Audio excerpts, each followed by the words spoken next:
Bom, pessoal, vamos lá.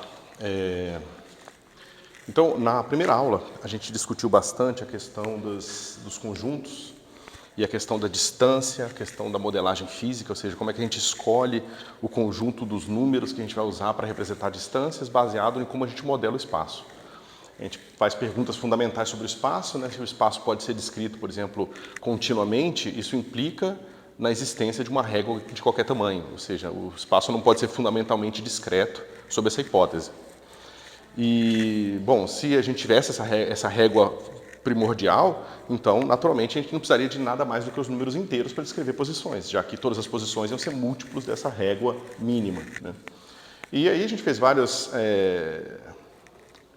incursões em outras áreas próximas do que a gente estava fazendo, inclusive vendo um pouco de geometria, justamente para dizer que seria inconsistente com os resultados geométricos a gente ter essa régua fundamental. Isso nos levou, então, à definição de como o conjunto correto para descrever as distâncias como sendo o conjunto dos números reais, né? A gente discutiu por que números reais, não só os racionais, por mais que, interessantemente, né, você tem aqui o conjunto dos números naturais, né? Aí todo mundo conhece como é que funciona, e você tem aqui os racionais. Os racionais, na prática, é só o que nós temos, né? Ou seja, o que eu quero dizer com isso é, dentro de um computador, quando você representar um número, por mais que seja um número real, você vai representar ele com uma coisa que parece muito mais um número racional, certo? Então, o número real, ele acaba sendo, por imposição da nossa modelagem, uma quantidade muito complicada, né? Ela pode ter infinita informação dentro do número real. No seguinte sentido, eu posso ter, dentro do número real, quantas casas eu quiser depois da vírgula, e essas casas vão ter números diferentes. Então, vocês podem pensar numa coisa maluca do tipo, pega toda a informação humana que nós temos até hoje, transforma em uma sequência de números, você pode fazer isso, né? Cada letra é um número, você bota esses números em sequência, e você bota todos esses números em um único número real. Ou seja, né, você pega aqui, digamos, 0, vírgula, e aí você vai botando as letras de todas as obras já escritas pela humanidade. Isso tudo cabe em um número real, né? Então, vocês vejam que a gente acabou nos números reais por consequências de consistência com geometria, com o paradoxo de Zenão, com a questão do Teorema de Pitágoras, e a gente acaba com uma construção matemática extremamente poderosa e estranha, né? Então, quando vocês estudarem mecânica, vocês vão ver que tem um problema chamado problema do caos, que de certa forma está intimamente relacionado a isso aqui. Quando você você resolve um problema dinâmico e o que aconteceu, né? Digamos isso aqui é o que descreve o que é que seja o seu sistema em T0. E quando você vai descrever o que aconteceu em T1, essa informação informa, digamos, as primeiras casas do que vai acontecer em T1. Ou seja, essa informação serve para descrever o que aconteceu aqui. Isso é um problema mecânico normal, né? Então, se você sabe a velocidade com precisão de 5 casas, você vai saber a posição depois com precisão de 5 casas, mais ou menos, certo? O problema do caos acontece quando o tempo passa e o que acontece aqui começa a depender do que acontecia aqui, ou seja, você começa a ter uma sensibilidade muito forte em relação à condição inicial. E como a condição inicial pode ter infinita informação dentro dela, o caos diz basicamente que você perde rapidamente a previsibilidade do seu sistema, porque ele começa a depender de informação que você não vai ter sobre ele. Porque por mais que o número real caiba no número real infinita informação, você, como humano finito e limitado, é incapaz de extrair toda essa informação das condições iniciais, porque seus instrumentos são limitados também, certo? Bom, a gente então fez essa discussão toda, ambientando vocês sobre os números que a gente usa, por que a gente usa, porque eu quero mostrar para vocês como que a gente faz física, né? Ou seja, a física é essa observação do mundo natural e de uma modelagem matemática desse mundo natural baseado nas hipóteses de consistência lógica, né? Que foi o que a gente fez até agora. Alguma dúvida em relação a isso aqui, pessoal? Alguma curiosidade em relação a isso? Não, tá. Bom, então a gente explicou, né, como é que a gente sai desses conjuntos aqui e acaba no conjunto dos números reais, certo? Que é o que vocês estão acostumados. O problema é que os números reais não parecem ser suficientes para descrever o que a gente chama de posição no espaço. né? A gente descreve de posição no espaço alguma coisa que tem, digamos, uma associação única entre essa posição e um ponto material verdadeiro, né? Ou seja, o ponto realmente dentro do seu laboratório. E a gente viu que para a gente determinar a coordenada desse ponto, um algoritmo, né, uma receita, seria você ver quanto que você caminha nas 3 direções, né? Ou seja, você sai dali, você escolhe a origem sendo ali, caminha até aqui, depois você caminha até lá na outra direção e, finalmente, uma terceira direção para cima. E fazendo esse algoritmo, ou seja, você define 3 direções, qual que você vai caminhar primeiro, segundo e terceiro, e você caminha nessas 3 direções e você consegue chegar em qualquer ponto da sala. Bom, se então você consegue, com esse algoritmo, sair da origem e chegar em qualquer ponto da sala, você está criando então uma associação, 1 para 1, entre os pontos materiais e as coordenadas. Então, na verdade, você está rotulando os pontos materiais com números, né, que é o que você vai usar para, então, descrever movimento, né? Ou seja, um ambiente onde a física se dá, ele serve justamente para você descrever o que vai acontecer depois. Seja um movimento sem dinâmica, né, seja cinemática, ou o movimento a partir de uma relação dinâmica entre 2 ou mais entidades, certo? Bom, mas para isso a gente precisa caracterizar melhor qual é a diferença entre a gente falar que nós estamos trabalhando no R, que nós sabemos o que é, ou estamos trabalhando no R3, que também nós definimos na última aula. Todo mundo lembra da definição? Eu introduzi para vocês o conceito de produto cartesiano, que é um produto muito simples, é um produto de conjuntos, né? Então você cria conjuntos a partir de conjuntos anteriores, né? Então, dado o conjunto A e dado o conjunto B, o produto cartesiano AB é definido como o conjunto dos pares A, B, tal que A pertence a A, né, e B pertence a B. Então é simples assim. Pares, ou seja, eu estou dando significado para o símbolo, né? E esse cara aqui, o R3, nada mais é do que R3 é definido como sendo R, R, R. Certo? Ou seja, são esses trios ordenados, onde o primeiro elemento do trio ordenado é o elemento do R, o segundo elemento do R e o terceiro elemento do R. Simples assim. Eu dei exemplos para vocês também de coordenadas diferentes, por exemplo, em que a gente vai rotular os pontos da sala usando a distância à origem e os 2 ângulos, né? E então, nesse caso, você teria ainda 3 números reais, só que o primeiro número real vai estar limitado de 0 a infinito, o segundo de 0 a π e o terceiro de 0 a 2π. Então, ou seja, esse produto cartesiano ele não precisa ser homogêneo no sentido de que o que entra na primeira posição aqui do seu par ordenado ou do seu trio ordenado precisa ter as mesmas características do que está no segundo e do que está no terceiro, certo? Bom, o que acontece é que nós vimos que, na prática, para a gente executar essas operações e nos localizarmos na sala, a gente acaba introduzindo mais coisas nesse objeto aqui, né? Então, a gente acaba tendo um trio ordenado, um pouco diferente agora, onde o primeiro elemento é um conjunto, o segundo elemento é uma noção de soma de elementos desse conjunto, e o terceiro é um conceito de produto entre elementos desse conjunto e R, né? Ou seja, a gente define aqui, se V1 e V2 pertencem a R3, então o conceito de soma te permite fazer essa soma aqui. Certo? E o conceito de multiplicação, né, dado aqui um alfa que pertence aos reais, aquele pontinho é o que define a multiplicação entre um número real e um vetor. Certo?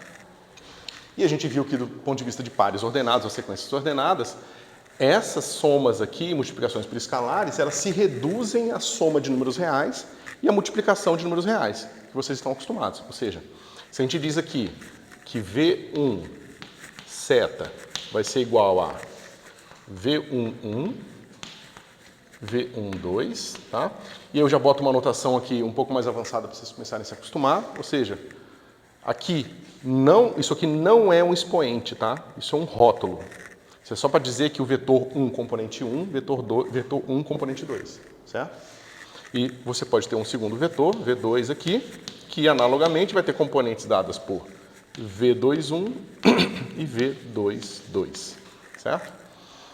E aqui a gente faz um truque muito comum na matemática, que é usar o que você já conhece para induzir estruturas no que você ainda não, que você está criando, né? Então o que você faz aqui é que você define que V1 mais V2 é definido como V11 mais V21, V12 mais V22, certo? Essas duas somas aqui, pela definição de produto cartesiano, esse elemento aqui é um número real, esse elemento aqui é um número real, naquele caso, e aquela soma agora, o significado desse símbolo aqui é soma de números reais. E o significado desse símbolo aqui é soma de números reais. Mas o significado desse símbolo aqui é soma de vetores, certo? Eu estou trazendo para vocês toda essa parece que excessivos detalhes num problema simples, mas é justamente porque é exatamente o que vai ser necessário fazer quando você for para espaços muito mais complicados do que esses espaços das sequências ordenadas. Se vocês forem trabalhar com mecânica quântica, vocês vão somar vetores que, na verdade, são vetores de onda no espaço de infinita dimensão. E, nesses casos, saber que a soma dos números reais está induzindo uma soma no espaço dos vetores é bastante importante, tá certo? Então, eu vou mostrar para vocês como se atentar aos detalhes da construção matemática, porque eles vão ser repetidos e importantes em vários outros contextos, tá certo? E a mesma coisa acontece aqui, no nosso caso de alfa, ponto, V.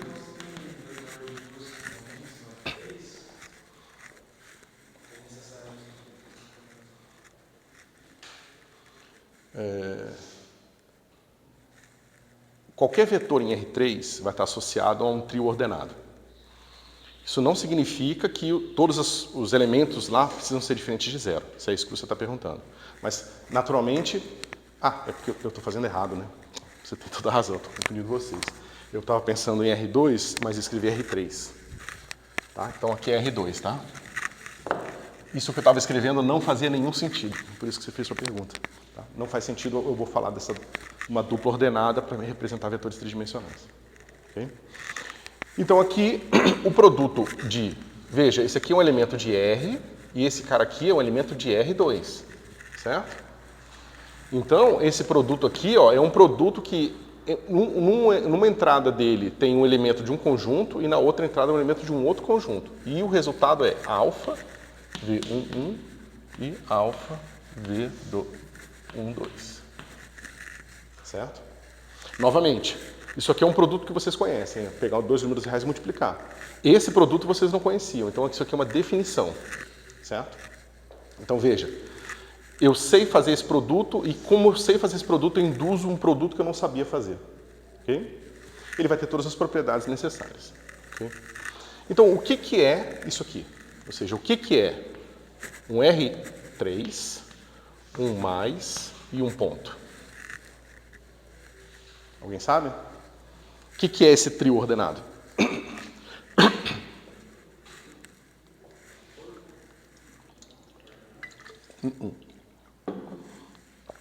Corpo seria o R. Um espaço vetorial, exatamente.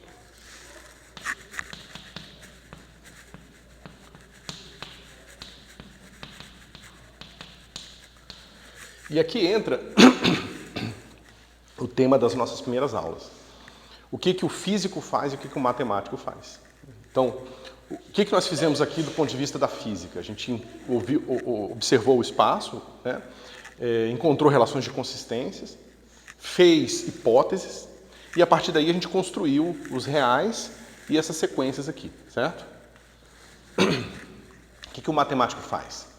Ele olha para isso aqui e fala, bom, o físico estava interessado no R3 aqui, mas o que será que eu posso colocar aqui junto com outras duas operações e fazer, ou melhor, será que eu posso repetir esse procedimento aqui para conjuntos diferentes, somas diferentes e produtos por escalares diferentes?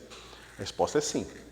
Então, esse produto aqui, veja, para a gente fazer esse produto, a gente escolheu multiplicar por um número real. Mas e se eu tivesse escolhido multiplicar por um número complexo? Será que dá para fazer também? Dá para fazer também.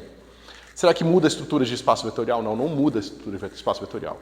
Então a estrutura de espaço vetorial não depende fundamentalmente qual é o conjunto que a gente vai chamar de corpo aqui. A gente pode ter estruturas de espaços vetoriais com corpos diferentes, certo? E esse conceito de mais aqui, será que ele precisa ser sempre assim ou ele pode ser diferente? Pode ser diferente, contanto que algumas propriedades sejam respeitadas. Então, um matemático ele olha para uma estrutura dessa e tenta pensar o que é essencial na estrutura lógica matemática, independente se ele está fazendo uma extrapolação para uma estrutura que nem vai ser útil na física. Ele não está interessado nisso. Ele só está interessado em, digamos, pegar esse quebra-cabeça e entender qual é o papel de cada peça e como que ela pode ser trocada ou modificada, certo? Então, o que ele faz aqui?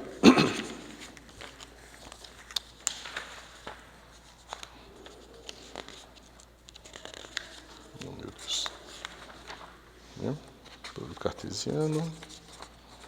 Aqui, espaço vetorial. Então, ele vai dizer o seguinte: dado um conjunto V, uma noção de soma e uma noção de produto tal que aqui,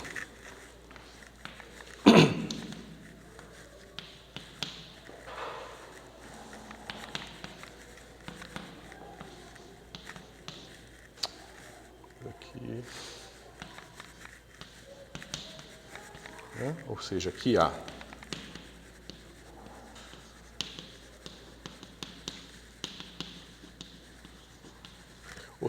dado esse conjunto tal que ele respeite a associatividade, tá certo? Por quê? Porque ele inspecionou essa definição original da física e viu que era associativa.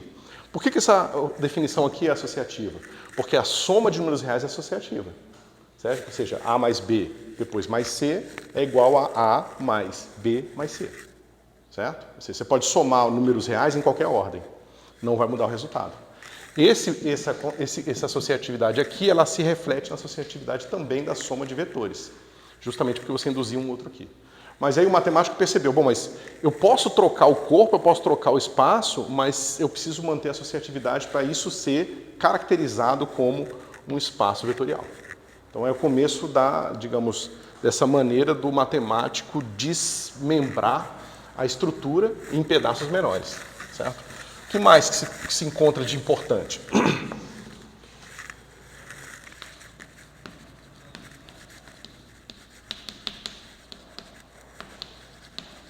É a comutatividade da adição, certo? Ou seja, U mais V é igual a V mais U. Deixa eu só fazer uma coisa aqui, que eu botei isso. Não, botei não. Só para vocês distinguirem mais facilmente o que é vetor e o que é elemento do corpo, tá? Então, eu vou escrever esse cara aqui, onde U, V e W pertencem a esse conjunto, certo? Então, ele fala, bom, então para ser um espaço vetorial precisa de associatividade, precisa de comutatividade, certo? Precisa da existência do elemento neutro.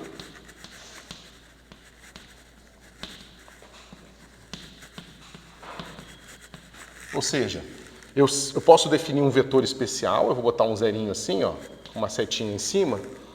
Por exemplo, no nosso exemplo básico, dado por essas componentes aqui, 0, 0.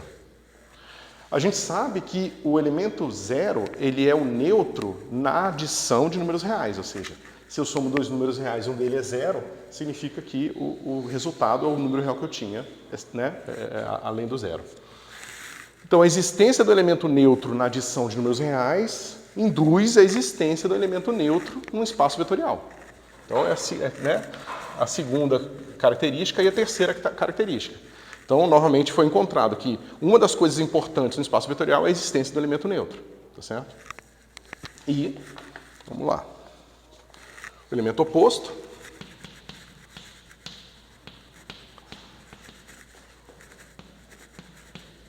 Que, novamente, depende agora da existência do elemento neutro, ou seja, você diz que existe um elemento V e um elemento U vai sempre existir um elemento U tal que isso aqui é igual a zero.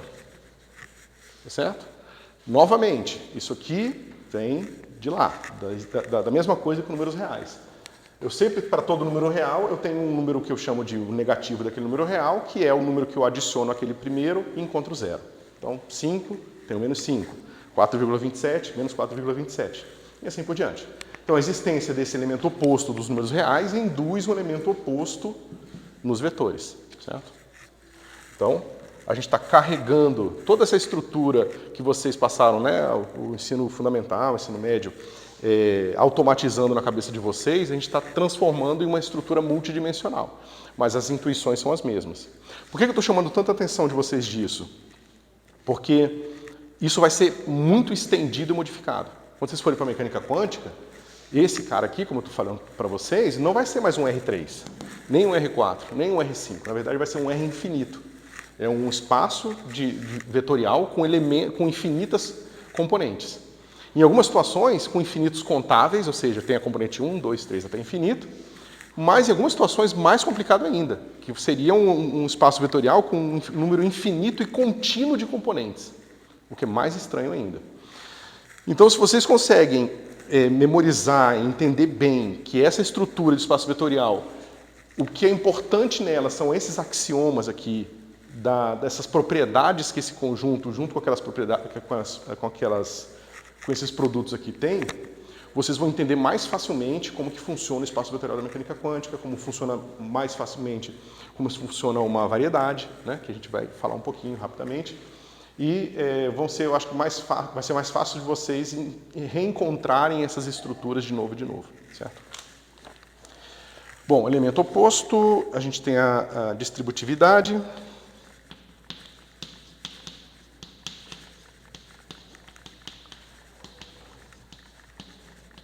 Né? Ou seja, a gente tem alfa V mais U é igual a alfa V mais alfa U. Certo? Ó, aqui é bastante importante você ver que isso aqui parece trivial, mas não é. Certo?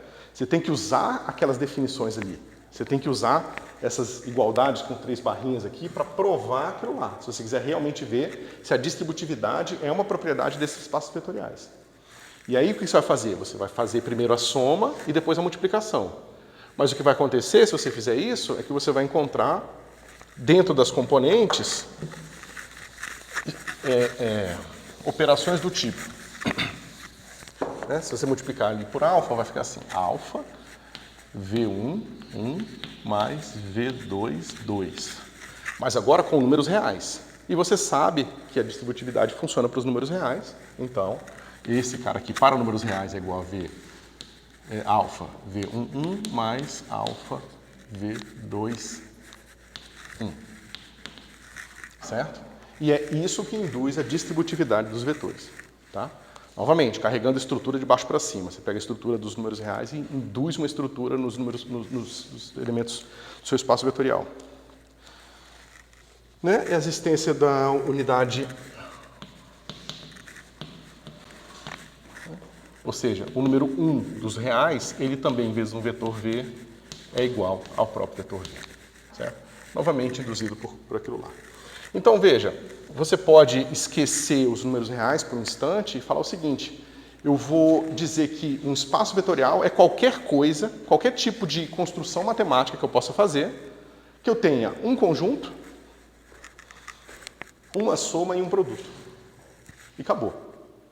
Por que isso é importante? Porque agora eu posso provar teoremas para essas coisas. Ou seja, eu vou provar um teorema que vai dizer sobre todas as bases possíveis, ou sobre a construção de bases nesse espaço. A gente vai falar de base daqui a pouquinho. E aí, o que eu provei para um espaço vetorial qualquer, vale para qualquer espaço vetorial na prática. Então, tudo que eu provar para esse espaço vetorial abstrato, vai valer para esse espaço aqui também. Só que não só para ele, vai valer também para o espaço vetorial da mecânica quântica. Exceto pelas tecnicalidades matemáticas de ser um espaço de dimensão infinita, muitos teoremas que você prova para o caso de dimensão finita são carregados para o caso de dimensão infinita. Então, você entender bem as consequências dos espaços vetoriais, né, dos teoremas e das construções que a gente faz neles, nesse caso simples, te ajuda muito a entender os casos complicados, né? Toda essa parte que está hoje muito popular de inteligência artificial é fundamentada em álgebra linear. E a álgebra linear nada mais é do que o estudo das estruturas de transformações desses espaços. A gente não falou disso ainda, mas, digamos, é o próximo passo, depois que você sai do espaço vetorial, é você pensar como que eu transformo elementos desse espaço. E aí você vai encontrar teoria de grupos, você vai encontrar teoria de matrizes, né, que estão intimamente relacionadas, e você vai ver todo o arcabouço matemático necessário para se estudar, por exemplo, inteligências artificiais. Bom. Então, qual é o próximo conceito que a gente parou ali no finalzinho da nossa primeira aula sobre esse assunto? Questão da independência linear.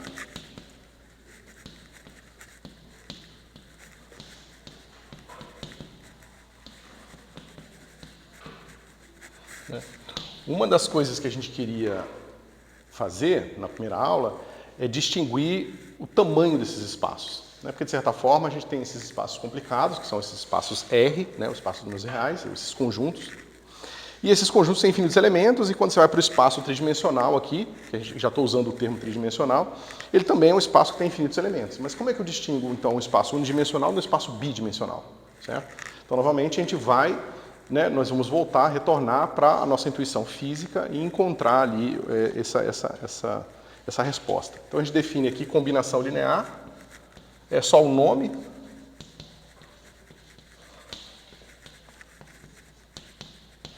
Então, baseado nos nossos axiomas aqui que a gente discutiu do espaço vetorial, a gente pode definir aqui V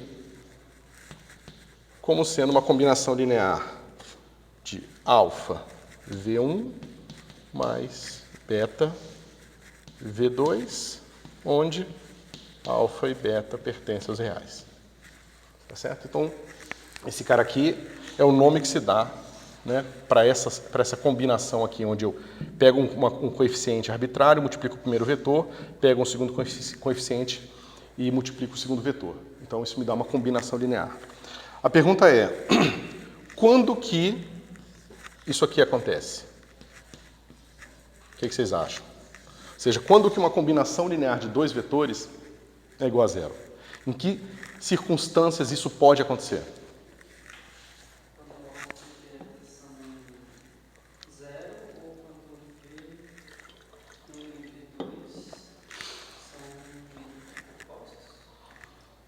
Não precisam necessariamente ser opostos, porque o alfa e beta podem ter sinais diferentes, pode ser um positivo ou outro negativo.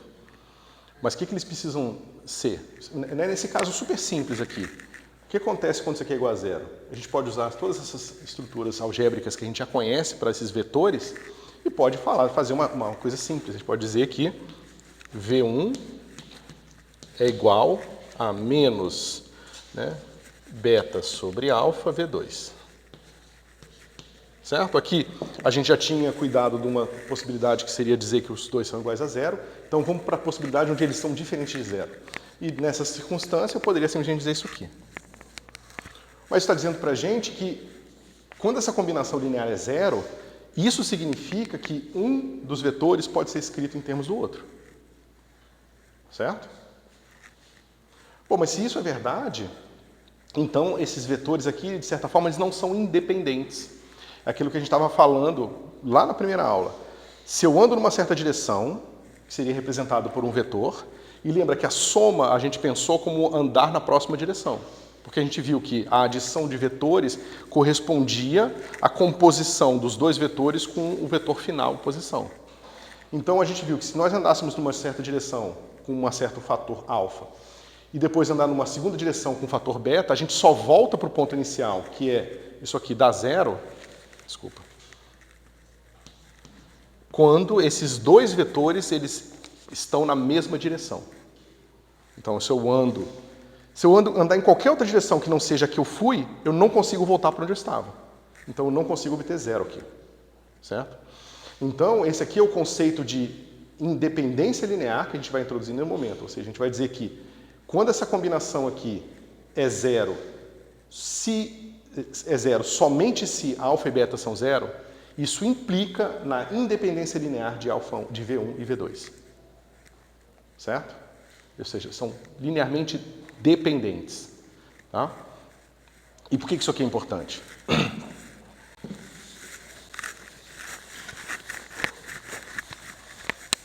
Eu tenho quantos vetores no meu espaço? Infinitos, porque eu posso ali variar as componentes, né, continuamente, principalmente no nosso caso do R2, do R3, e posso encontrar tantos vetores quanto eu queira aqui. Agora, quantas direções eu posso encontrar no meu espaço? Agora eu tenho o conceito certo para tentar responder essa pergunta, ou seja, eu tenho o conceito da independência linear. Então eu posso fazer a seguinte pergunta. No espaço R2, eu posso ter aqui o vetor 1, 1, o vetor 1, menos 1. Tá? A pergunta é, esses vetores, eles são linearmente dependentes ou linearmente independentes? O que vocês acham?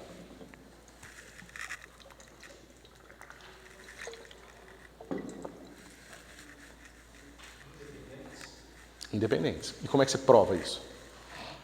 Bom, eu imaginei os vetores no plano. E como eles não são paralelos. Você usou sua intuição geométrica. Isso é bom, mas você também tem que saber transformar isso em uma intuição algébrica, digamos assim. Como é que a gente resolve isso algebricamente? Sempre voltem para a definição. Certo?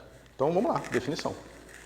Alfa, 1, 1, mais beta, 1 menos 1, igual a zero. Eu quero mostrar que isso só vai ser zero somente quando alfa e beta forem zero também. Então vamos fazer conta. Né? Esse cara aqui é o vetor zero. Eu posso, multiplicação por escalar, aí já foi definida, é assim. Foi assim que a gente definiu anteriormente. Esse cara vai ficar assim, beta menos beta. E esse cara é o 0, 0. Certo? Bom, mas isso aqui é essa componente mais essa, vai ficar assim. Alfa mais beta, alfa menos beta, igual a 0, 0. Certo? Mas isso implica em duas equações reais, para números reais. Alfa mais beta igual a 0 e alfa menos beta igual a 0. Certo? A de baixo implica que alfa é igual a beta. Se alfa é igual a beta, a de cima implica em 2 alfa igual a 0. Certo? Eu posso botar certinho aqui. Porque eu pego o meu beta, beta igual a alfa, substituo aqui, fica alfa mais alfa igual a 2 alfa igual a 0. Mas 2 alfa igual a 0 só é satisfeito se alfa for igual a 0. Então, mas se alfa é igual a 0, beta é igual a 0. Então, isso aqui só é satisfeito quando alfa e beta forem 0.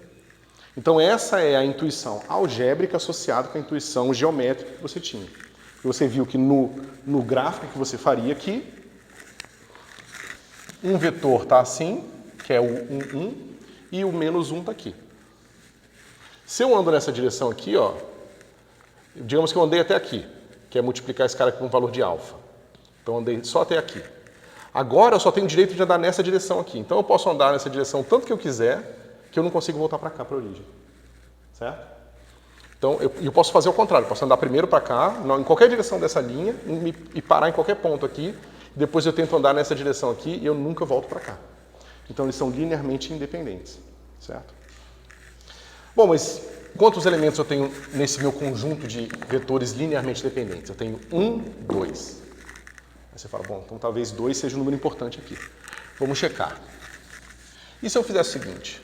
Alfa, 1, 1, mais beta, 1, menos 1, mais gama, x e y, igual a 0. A pergunta é, será que eu consigo encontrar um x e um y especiais de forma que eu mostre que esses três vetores são linearmente independentes?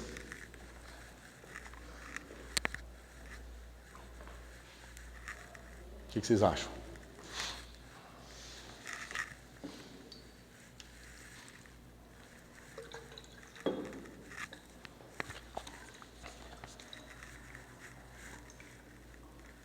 Vamos fazer a conta. Ficar assim. A primeira entrada é alfa mais beta mais gama x. alfa mais beta mais gama vezes x. E na segunda entrada vai ter alfa menos beta mais gama y. Alfa.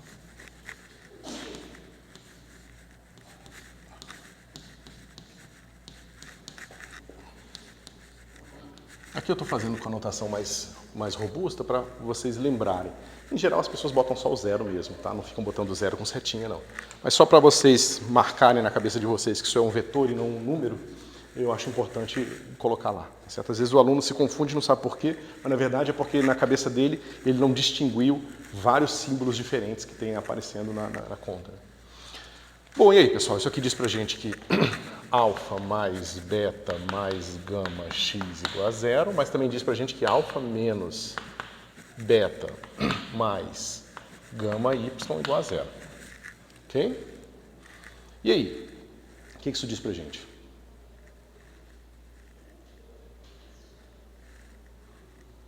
A pergunta é, existem soluções com alfa, beta, com algum pelo menos alfa, beta e gama diferentes de zero? Porque quando alfa, beta e gama são zero, isso aqui já é uma solução. Então essa já está dada sempre.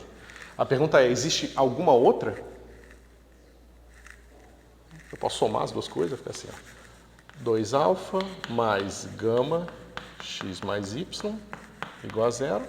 Ou posso subtrair, vai ficar 2 beta mais gama x menos y, subtrair essa aqui, igual a zero. Certo? Bom, como é que eu provo agora que esse cara aqui implica que existe uma solução diferente de zero? O que vocês acham que pode fazer?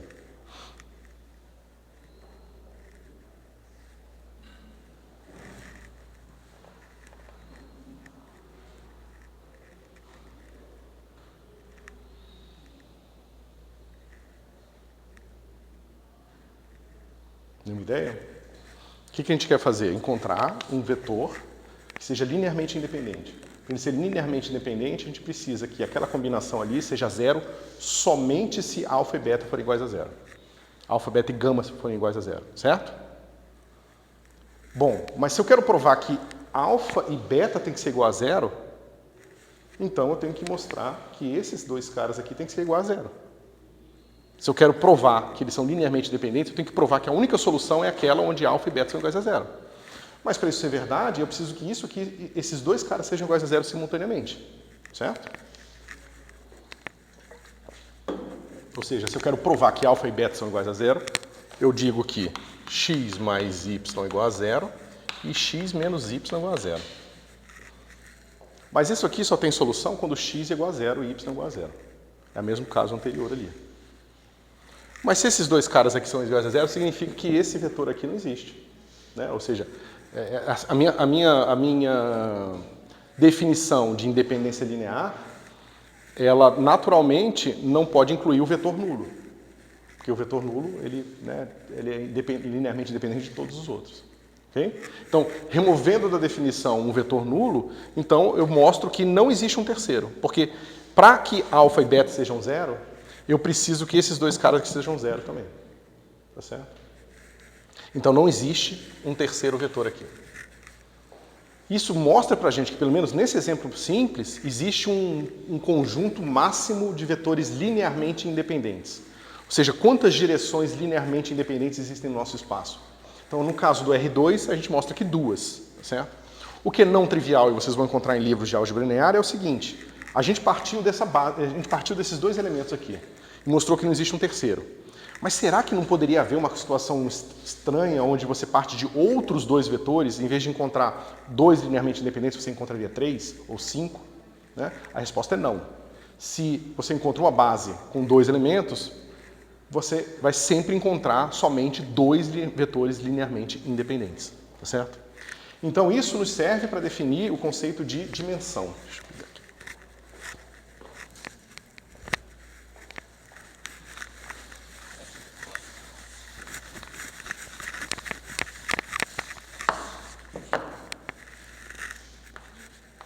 O número máximo de vetores Li linearmente independentes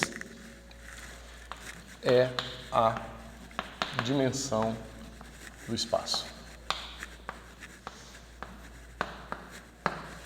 Certo? E pronto, você prova que um espaço tem N dimensões a partir dessa definição aqui.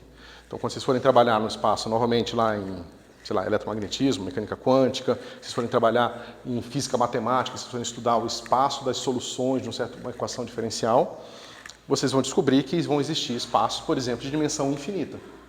Certo? Ou seja, vão existir infinitas direções linearmente independentes umas das outras. Certo? Isso vai ser bastante importante. Okay? E agora vocês sabem o que é dimensão de alguma coisa. E é isso que distingue, então, um espaço tridimensional, né? Isso distingue, de uma forma mais simples, R2 de R3. Certo? Então, todo espaço, né, que tem duas direções, de certa forma, pode estar associado, claro que se o corpo for o mesmo, pode estar associado ao R2.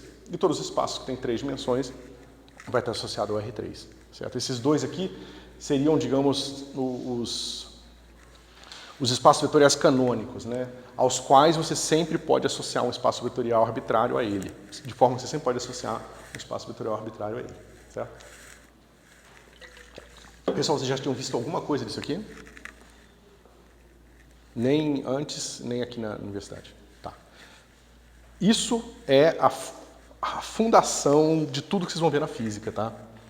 Então, é muito importante que esses conceitos aqui, vocês comecem a ficar alertas em relação a eles. Quando vocês virem isso no curso de cálculo, quando vocês virem isso no curso de álgebra linear, a definição de um vetor, a definição dos autovetores, das transformações lineares, isso tudo vai ter um papel fundamental em tudo que vocês forem fazer, tá certo? Então, atenção. Beleza.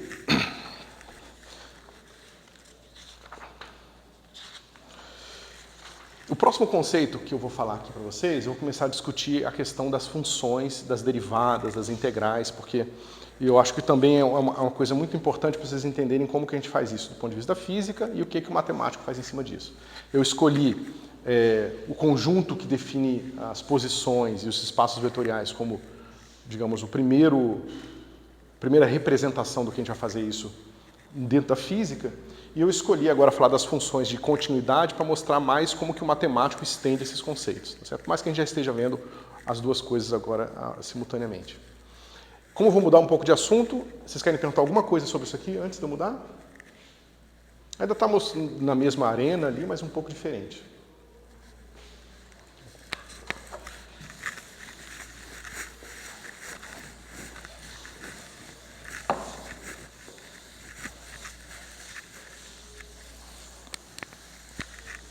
Então, por exemplo, é através dos vetores linearmente independentes que vocês definem o que são duas medidas diferentes que você pode fazer no laboratório quando você está trabalhando com mecânica quântica.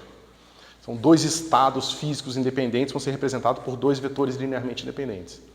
Então, se você está trabalhando com a mecânica quântica que descreve a posição de uma partícula, quantas posições ela pode ter? Infinitas, né? Você pode pegar aqui da ponta da sala a outra, digamos que a partícula esteja restrita dentro da sala, e ela tem infinitas posições. Então, eu preciso de infinitos vetores. Eu preciso de infinitos vetores linearmente independentes, cada um representando onde a partícula pode estar. E aí você tem que criar todo o arcabouço matemático capaz de descrever isso. Mas, por incrível que pareça, essa é uma das peças chaves fundamentais para se fazer mecânica quântica. No momento que você sai de uma descrição onde você fala, eu sei onde está a partícula, para uma descrição onde a partícula pode estar em qualquer um desses infinitos vetores aqui, você já encontra todas as consequências. A quantização das órbitas dos átomos, tudo aquilo vem como consequência, desdobramento dessa imposição. A princípio, a gente não entende fundamentalmente por que a gente tem que fazer da forma que a gente faz, mas quando a gente faz, a gente encontra todas as consequências, a gente vai no laboratório, a gente mede a quantização dos níveis de energia do átomo de hidrogênio e a gente olha para as estrelas e vê lá as linhas de emissão exatamente como a gente previu, né, usando essas hipóteses. Então, é só para chamar mais a atenção de vocês da importância dessas coisas aqui e como que elas vão se repetir e se desdobrar ao longo do curso. Okay? Então, vamos começar agora. Vocês já viram a definição de limite, imagino, né? Vocês viram, junto com a definição de limite, a definição de função contínua? Okay. Então, funções contínuas.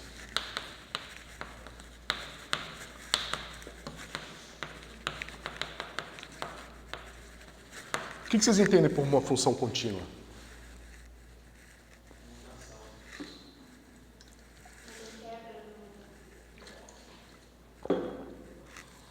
Então, se vocês estiverem trabalhando com espaço R, né? Então você tem uma função aqui, f de R em R. Certo? Então vocês estão me dizendo que eu tenho uma função e ela é contínua se em todos os pontos aqui desse intervalo, né? Digamos aqui é f de x e aqui é x. Em todos os pontos desse intervalo você não tem nenhum salto, ou seja, você não tem uma coisa assim, né? Essa função aqui já não seria contínua, ok? Então, novamente, o que o físico faz? Ele vê que existem processos que se dão continuamente. Então, por exemplo, ele vai pegar o carrinho ali na rampa, ele vai ver que a velocidade do carrinho aumenta continuamente, nunca dá saltos. A velocidade não passa de 0,1 centímetros por segundo para 0,2 instantaneamente. Ela sempre varia continuamente, certo? Só que essa transformação é uma transformação muito simples, é uma função, né, de R aqui em R. No caso, eu estava dando o exemplo de uma velocidade como função do tempo. Então, o tempo varia continuamente e a gente ainda não discutiu isso, mas de certa forma já está implícito na discussão que a gente fez antes, né? Lembra? O fato do tempo passar continuamente está associado ao fato das posições variarem continuamente. Agora veja, se as posições não variassem continuamente, como é que eu defini velocidade? Porque a velocidade só poderia ser quantos múltiplos do comprimento fundamental o meu objeto se moveu num certo tempo. Mas se ele pode se mover continuamente no tempo, significa que ele poderia estar no meio do caminho. Mas se o meio do caminho não existe, eu não posso ter o tempo variando continuamente. O meu tempo também teria que ser discreto. Então, se eu discretizo meu espaço, eu sou obrigado a discretizar o tempo, o que é bastante estranho. Porque só existe agora e depois um pulo no tempo, né? Não existiria todos os instantes contínuos entre uma posição e outra. Okay? Mas bom, então a gente tem esse caso muito simples aqui. Tá? Agora, e se eu estou trabalhando agora com vetor tridimensional? Fica um pouco mais complicado. Como é que é uma descontinuidade de um vetor tridimensional? Posso pensar, né? Se esse cara aqui é um ponto no espaço tridimensional e se ele se desconecta no tempo, se quando o tempo passa ele pula de um ponto para o outro. Né? Mas vocês vejam que se a gente for estender isso aqui para situações mais e mais complicadas, vai ser muito mais difícil você se ater somente à sua noção intuitiva. Né? Você vai precisar de uma estrutura matemática que te permita definir o que é continuidade em contextos mais gerais. Ok? E para isso a gente vai precisar... Vocês viram a definição via épsilons e deltas? Da definição de limite? Então a gente vai entrar no detalhe dela agora aqui. Porque é justamente o que o matemático faz. O físico nota isso, né? Não que o físico também não possa fazer isso, é só mais uma... não é exatamente o físico e o matemático, tá? Mas é assim... são os dois tipos de raciocínios que você pode seguir quando você está fazendo física, né? Ou que o matemático pode seguir. Certo? Então, você pode abordar o problema primeiro, inicialmente sondando o ambiente onde você está descrevendo a sua física, e a partir daí extrair noções intuitivas, mas depois você pode parar, olhar para essas noções intuitivas e organizá-las numa estrutura matemática, tá certo? Então, a gente vai, né, nós vamos primeiro entender que para essa definição aqui funcionar, a gente precisa de uma outra coisa bastante importante. Né? A gente define aqui o módulo de x. Né? Uma funçãozinha que vocês já devem conhecer. Ela é assim. Ela é x se x maior que zero, maior ou igual a zero. Aqui a gente pode escolher de outra forma, mas vamos deixar assim. E ela é menos x se x menor que zero. Nós estamos usando isso aqui bastante, na verdade. Se vocês forem lembrar do que a gente viu até agora, implicitamente esse conceito está gravado na cabeça de vocês, certo? Ou seja, esse cara aqui, se a gente for grafar essa função, ela fica assim.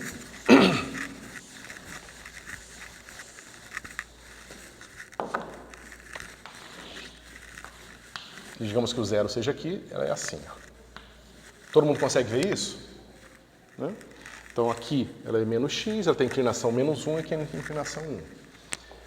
A gente usa essa função para quê?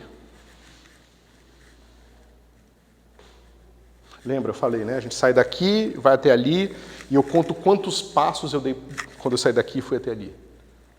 A gente mede isso aqui assim, né? Eu pego, digamos que aqui seja a coordenada x, então aqui é a origem menos x, ou, claro que isso é igual a x menos 0, tanto faz.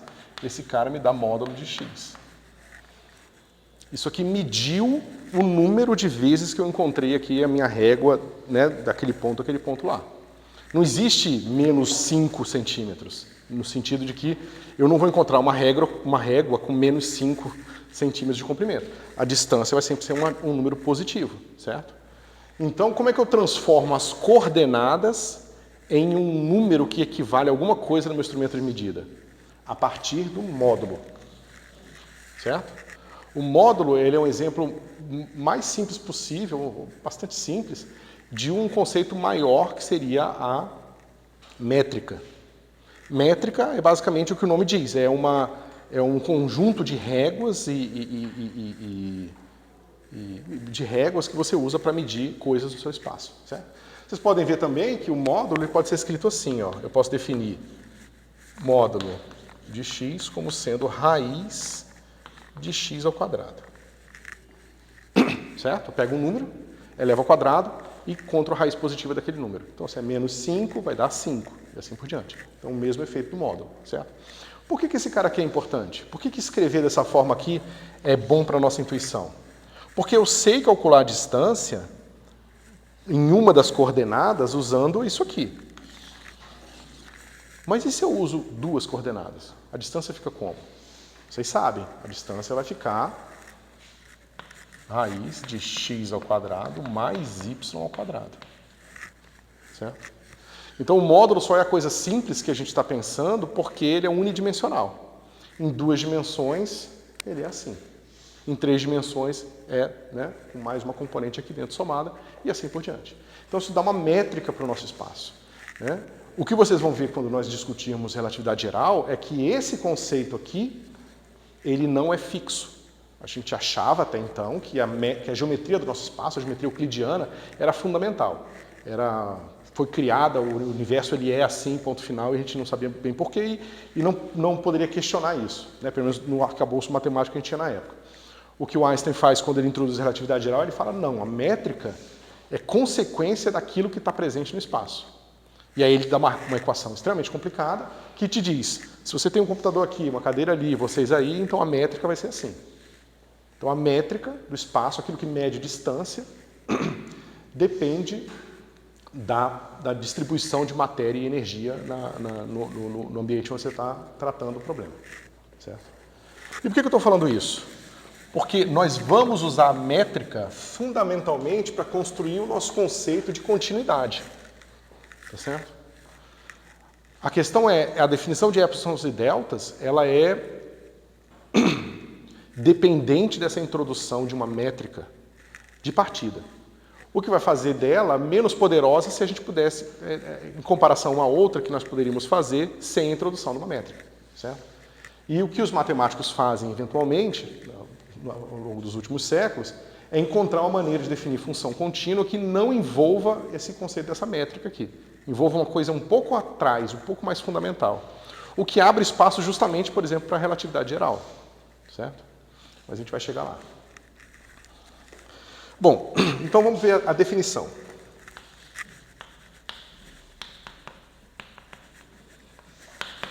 Né? Dizemos que limite de f de x, quando x vai para P, é igual a L, quando? Quem pode me dizer? Né, de um ponto de vista mais preciso, né? Ou seja, quais são a frase matemática que a gente usa para traduzir esse símbolo.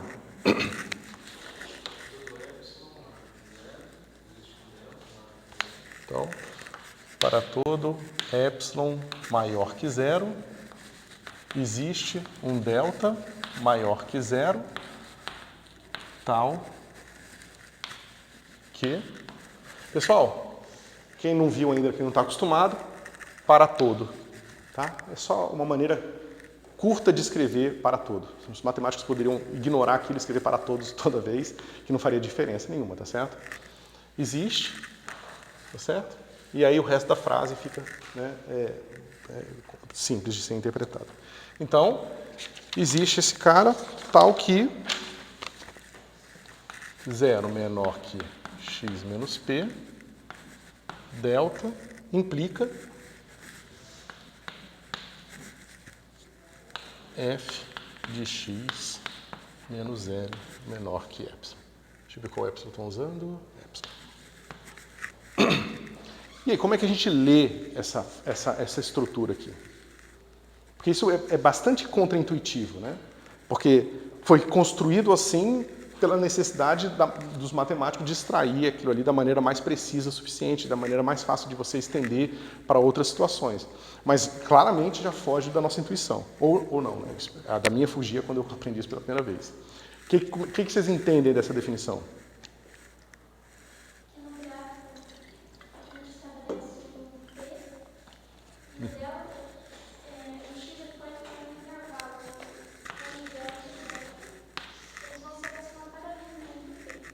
Que está dentro, que é a função definida em P, que o epsilon seria esse intervalo também do f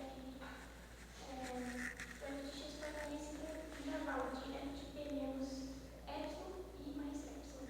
Então, quanto menor o delta, quanto menor esse intervalo do epsilon, menor vai ser o delta.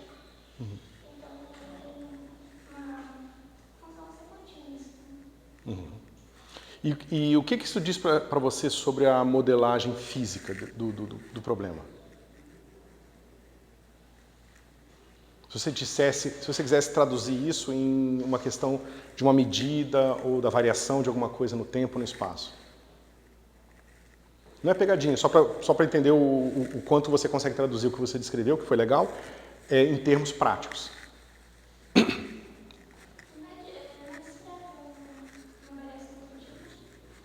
Isso, e quer dizer que, por exemplo, você está dizendo que existe sempre a possibilidade de eu me aproximar daquele ponto, tanto quanto eu queira, né? Ou seja, eu me aproximo de um certo tempo e eu sei que quando eu me aproximo desse tempo, a maneira que a minha função V varia é controlada.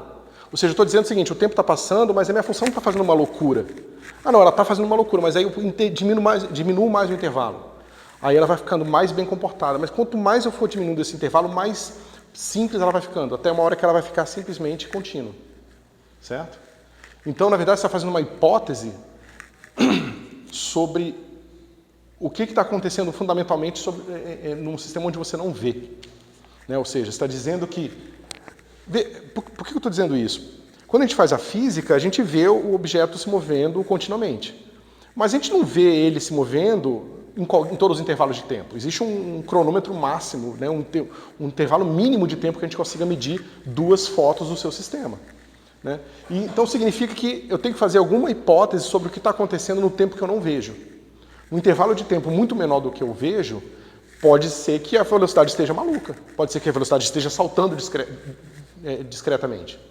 Eu só não percebo porque eu estou vendo um intervalo tão grande que aquela coisa discreta parece contínua para mim, mas fundamentalmente ela é discreta. Quando a gente faz essa hipótese do limite e constrói o limite dessa forma, a gente está introduzindo na nossa modelagem matemática a noção de que isso pode ser feito para qualquer epsilon e delta. Então esses epsilons e deltas eles podem ser tão pequenos quanto eu queira. Então se eu estou trabalhando com uma coisa de escala de metro, isso significa que eu posso ir para 10 a menos 80 metros e essas coisas vão continuar acontecendo. A minha função continua variando continuamente, mesmo que eu mude 10 a menos 80 metros, que é um número ridiculamente pequeno, de uma posição para outra. Tá certo? O que pode não necessariamente ser verdade. Mas isso está introduzido em toda a física que a gente faz. Esse conceito aqui. Tá certo? Então vamos lá. Uma maneira de vocês lerem isso aqui é você encontrar, digamos, a premissa, né? Para todo epsilon maior que 0. Tá? E você quer provar, né? Você quer testar se o limite de f de x quando x vai para P igual a L.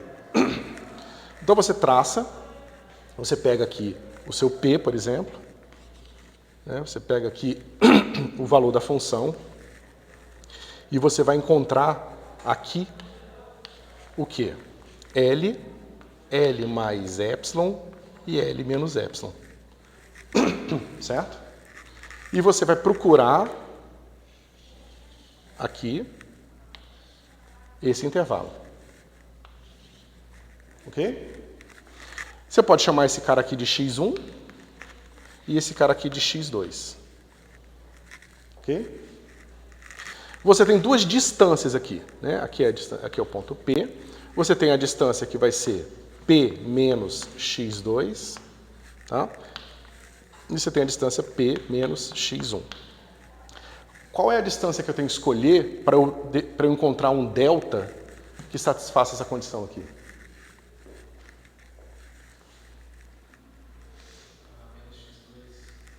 A menor, né? O x2. Tem que ser essa aqui. Porque se eu boto essa aqui, eu vou andar para cá e não necessariamente mais eu vou satisfazer esse vínculo aqui. Porque ele é a minha premissa. Minha premissa é que para todo epsilon, então eu posso escolher um qualquer. Se é para todo, eu escolho um e testo. Aí eu posso pensar na minha cabeça, mas e se eu tivesse botado um maior ou menor? Tudo bem, você faz isso depois. Mas primeiro você estabelece um algoritmo mental, uma receita para você pensar sobre o que está sendo feito. Tá certo? Então você olha para esses dois números aqui, escolhe o x2 e fala, bom, então eu vou dizer que esse cara aqui é meu delta. Funciona? Funciona, porque se eu boto esse delta para cá, ó, se eu pego essa mesma distância e boto aqui, está dentro daqui do meu limite inferior, né? E está satisfazendo a condição de que, se existe um desse, eu encontrei um delta maior que zero que satisfaz isso aqui. Certo? Então, nesse caso, você pode repetir, você pode mostrar que isso pode ser feito para qualquer epsilon, você pode diminuir o epsilon tanto que você quiser, e aí, novamente, agora fazendo implicitamente a hipótese de que esse tipo de descrição aqui é a descrição boa da física, né? E dizer que o limite existe, e a função é contínua no ponto P. Aí você pode repetir isso em todos os pontos e mostrar que ela é contínua em todos os pontos aqui dessa descrição. Certo? Ok, mas... Então, a gente viu que a nossa definição, ela depende implicitamente desse cara aqui, ó, do módulo. Tá? Você vê que o módulo, além de números reais e desigualdades, a minha definição depende do conceito de módulo. Tá certo? Então, o conceito de distância, ele é bastante importante aqui. A gente vai ver se seríamos capazes de extrair do nosso problema esse conceito de distância. Certo? E talvez definir um conceito de continuidade que não envolva necessariamente ele.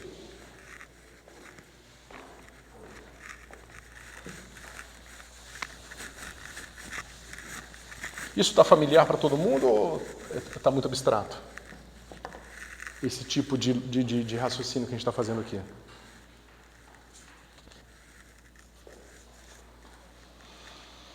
Bom...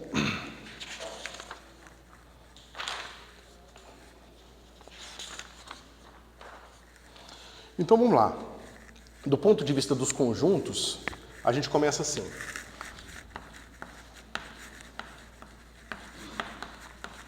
Né? A gente começa com L menos epsilon e L mais epsilon. Primeiro, está todo mundo acostumado com a notação de conjuntos, ou seja, a diferença entre esse conjunto aqui e esse conjunto aqui, todo mundo sabe?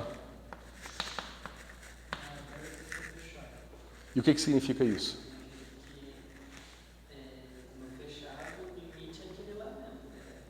Aquele número ali, no aberto ele chega próximo daquele número. Isso. Essa é a noção intuitiva, você tem toda a razão. Agora, como é que se transforma? Vocês já viram a transformação desse conceito num conceito mais preciso matematicamente? Tem alguma coisa a ver com o limite, porque no intervalo aberto você não tem dentro daquele intervalo o valor está nas extremidades. Mas você pode ter um valor próximo das extremidades. Não necessariamente, não é daquele limite ali que a gente está tratando, não. É um conceito de teoria de conjuntos mesmo. Se um dia vocês tiverem interesse e forem pensar área um pouco mais matemática da física, a teoria de conjuntos é o que fundamenta a teoria dos espaços topológicos, que são os espaços que descrevem o que está por trás dos espaços vetoriais, das variedades, do espaço da relatividade geral, do espaço da mecânica quântica, são todos espaços topológicos. E os espaços, esse tipo de conceito aqui, você consegue definir dentro de teoria de conjuntos, ou seja, você fala o seguinte, quem é o menor limite superior desse conjunto?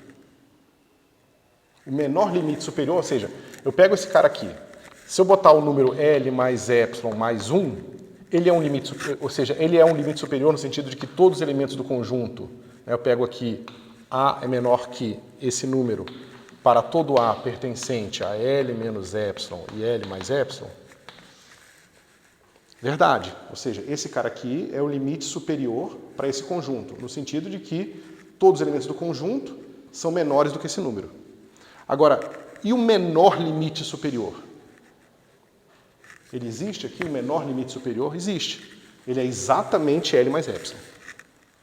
Tá? A gente não vai entrar nesse nível de detalhe, mas o que eu estou querendo trazer para vocês é que você consegue construir as definições do que é conjunto aberto e conjunto fechado usando a noção de ordenamento.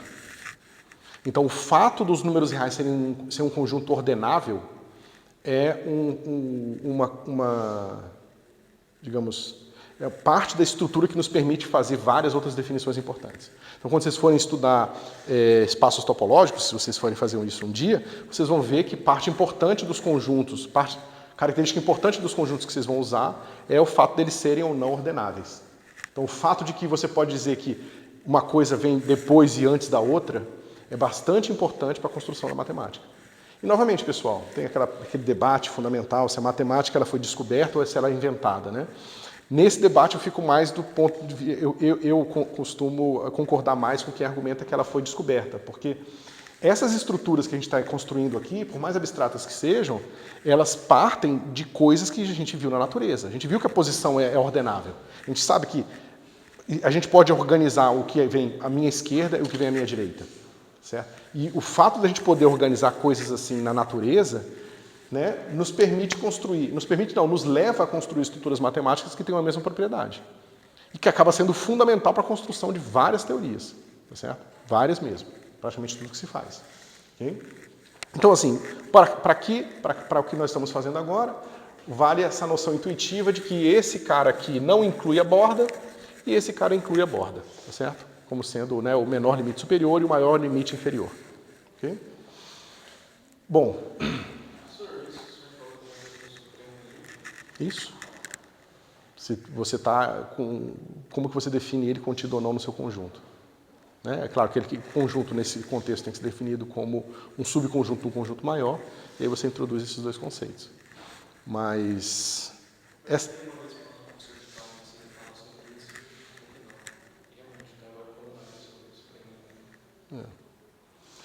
infelizmente, muitas vezes o curso de cálculo ele é muito mecânico, né? É mais assim, como fazer contas sem necessariamente entender por que aquela coisa funciona daquela forma, né? Mas como vocês estão fazendo um curso de bacharelado em física, vocês precisam saber por que fazer daquele jeito tem aquela consequência, porque vocês estão no... Digamos, vocês estão entrando na carreira onde é isso que nós fazemos, ou seja, construímos modelos matemáticos para coisas da realidade. E para você fazer essa construção, você precisa entender por que botar esse ingrediente muda ou não aquela construção que você está fazendo.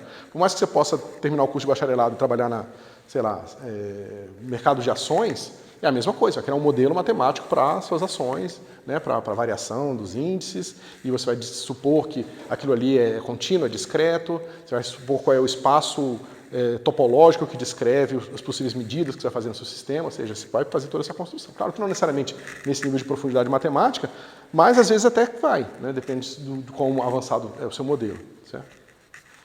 Mas, se tiver tempo, depois eu posso botar um pouco em teoria de conjuntos, mais para o fim do curso.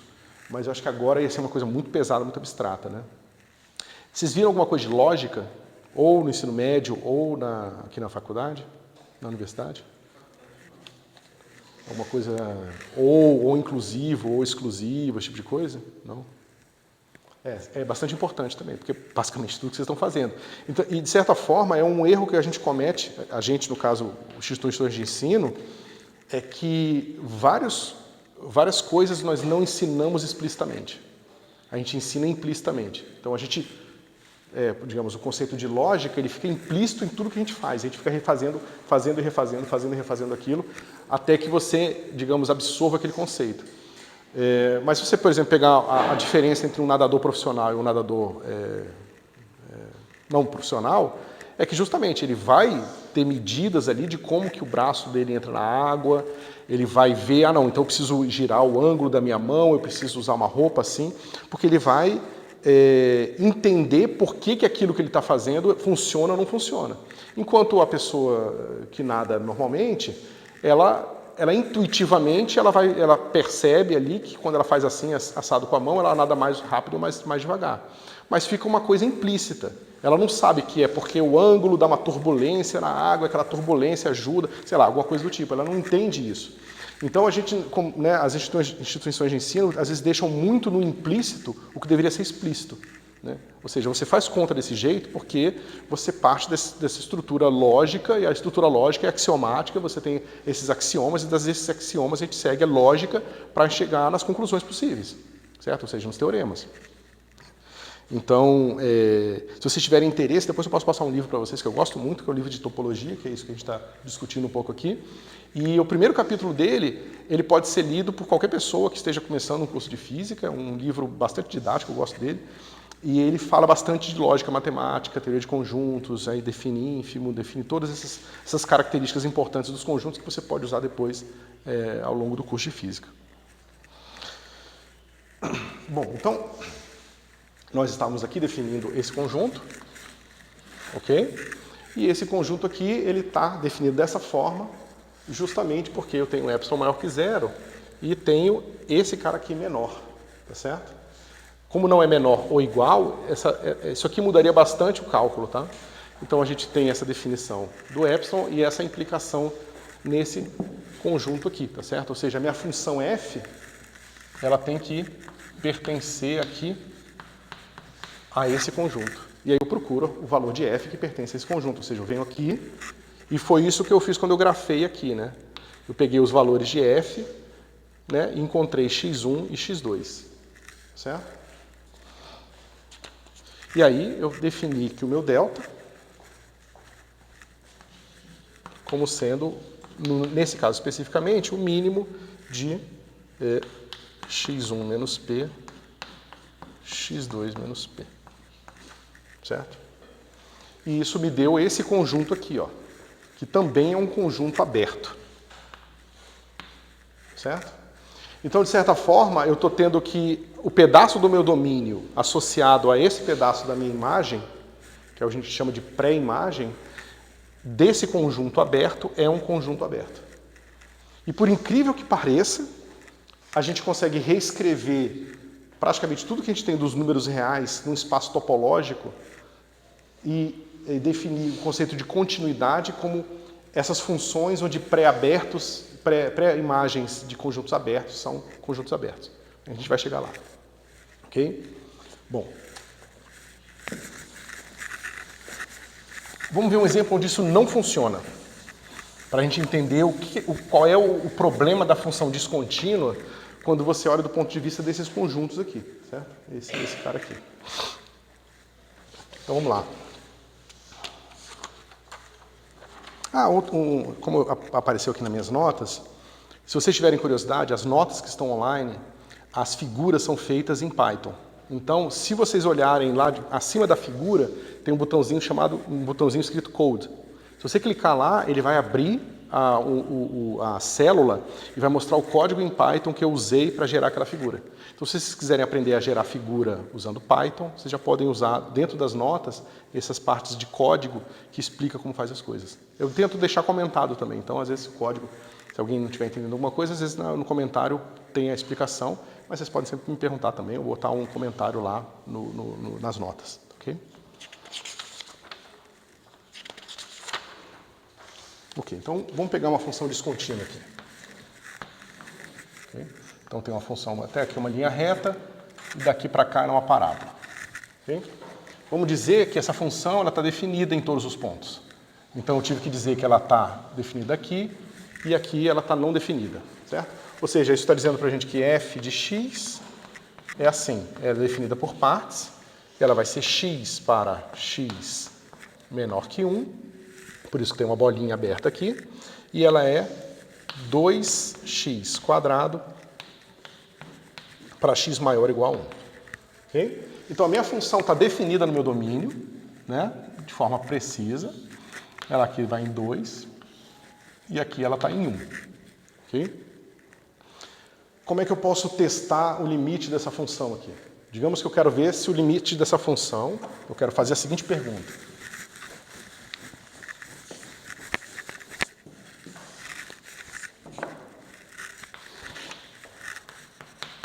Limite de f de x quando x vai para 1 é igual a 2? É uma pergunta, eu não sei se isso aqui é verdade, certo? Então vamos lá. Meu L é 2, então eu tenho que pegar um epsilon qualquer aqui. Vamos dizer que eu pego o epsilon de 0,1. Então agora eu tenho 2 menos 0,1, né? E aqui, vou botar ponto, tá, pessoal? Assim eu estou botando nas notas também, porque os programas de computador são todos feitos para o inglês. E eu poderia mudar para português, mas isso é bastante complicado. Então eu prefiro deixar ponto como separando os decimais, tá? Então 2 menos 0,1 e 2 mais 0,1. Okay? Então esse cara aqui vai me dar um intervalinho aqui, ó. Okay? E quais são os valores da minha função aqui?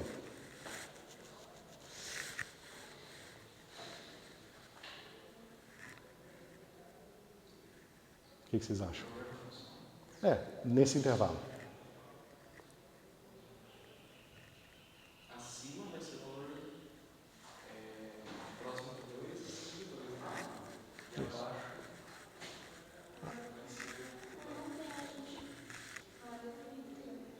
ser... Isso, a minha função ela vai estar definida, na verdade, de 2, inclusive, né, até 2,1.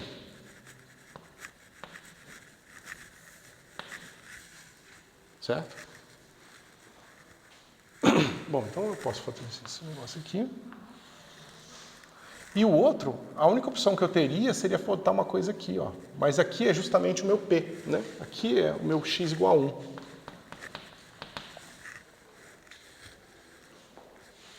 O problema é que eu quero que a minha função esteja definida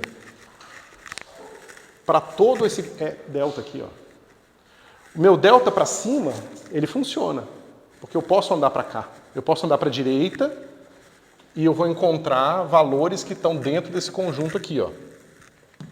Mas eu não posso andar para a esquerda. Né? Eu não posso andar para a esquerda porque o único ponto que está incluso ali estaria já fora da minha função. Tá certo? Então, eu não encontro esse conjunto que satisfaz essa condição aqui. Mas qual o conjunto que eu encontrei? Eu teria encontrado esse conjunto aqui. Quais são os conjuntos que satisfazem essa restrição aqui? Qual é o conjunto, desculpa, de pontos que satisfaz essa restrição? Seria esse cara aqui, ó. 1 e raiz de 1,05. Todo mundo concorda? Né? Eu posso andar aqui, ó, até raiz de 1,05. Né? Se eu levo esse cara aqui ao quadrado e multiplico por 2, dá 2,1. Né? Se eu tiro esse cara aqui ao quadrado, dá 1,05. Se eu multiplico por 2, dá 2,1, que é esse cara aqui, né? Esse valor aqui. Tá certo? Então você veja, esse cara aqui, ó, é igual a minha f inversa calculada naquele cara ali, que é... Cadê? Onde eu botei? Aqui.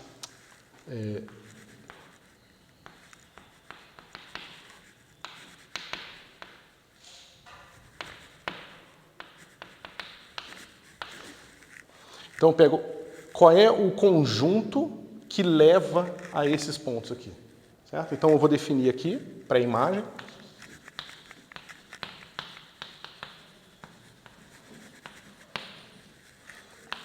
de F de R em R é F menos 1 de U é igual X pertencente a R, tal que F de X igual pertence a U. Então, a pré-imagem de uma função sobre um certo conjunto são todos os pontos que levam naquele conjunto. Então, eu pego esse conjunto de números aqui, 2 menos 0,1 e 2 mais 0,1, que é esse conjuntinho aqui. Quais são todos os pontos que levam a pontos aqui dentro? São esses caras aqui, ó. Esse até esse. Esse até esse. Então, pela noção de epsilon e delta, eu não consigo definir o limite assim, porque eu não consigo satisfazer essa restrição aqui. Mas do ponto de vista dos conjuntos, eu posso notar uma coisa estranha. Nesse caso, a pré-imagem desse conjunto é um conjunto que não é nem aberto nem fechado, porque ele inclui um e não inclui a borda superior. Certo? E é basicamente o que os matemáticos fazem, percebem para definir o que se chama de espaço topológico. Então eles percebem isso aqui e falam, mas veja, quando eu faço essa brincadeira aqui, o que eu precisei? Eu tracei aqui um conjunto e encontrei outro conjunto. Eu não falei de módulo em momento nenhum. Eu não preciso falar de proximidade. Eu só mostrei que um conjunto é levado, né, esse conjunto, que é um conjunto aberto, ele foi levado num conjunto que não é nem aberto nem fechado. Aí fala, bom, então eu vou fazer isso. Eu vou definir que uma função é contínua quando a pré-imagem de todo conjunto aberto é um conjunto aberto. E isso funciona, mas isso funciona para tudo. Isso funciona para funções, isso funciona para operadores, que é uma coisa que vocês vão ver mais para frente, que são transformações lineares num certo espaço vetorial. Isso funciona em casos de dimensão finita, isso funciona por casos de dimensões infinitas. Isso abre toda uma nova área da física, da matemática, que é essa parte de topologia diferencial. Que é tudo que a gente faz em física mais avançada se fundamenta nessas estruturas aqui, certo? Pessoal, como é que está isso aqui? Muito abstrato? É para ser bastante abstrato, como eu falei para vocês, isso aqui é um curso para vocês verem uma pincelada de várias coisas da física. Então eu estou mostrando para vocês uma incursão que dá para se fazer na matemática profunda, já baseado em coisas do dia a dia, no sentido de que não tem nenhum... Tudo que a gente está vendo aqui modela física que vocês veem no dia a dia, certo? Ou seja, distância, espaço, números, como é que você conta a distância. Se você conta a distância que sim é real, se é real, você tira o módulo para saber quanto que você andou, baseado nas coordenadas. E a partir disso, então, você pode pensar se uma coisa varia continuamente ou não.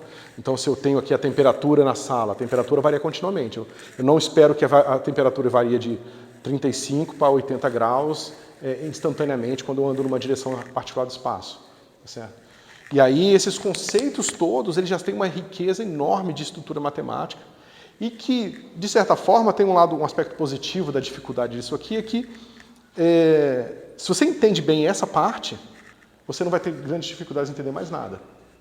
Porque essa parte fundamental, ela norteia todas as construções que virão daqui para frente. Certo?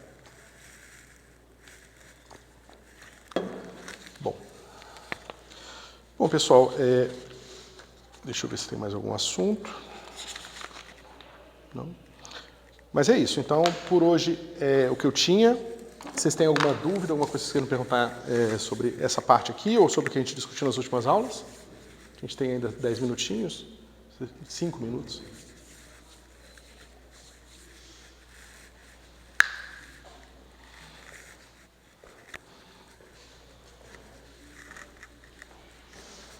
Bom, então a gente pode encerrar por hoje. Valeu, pessoal.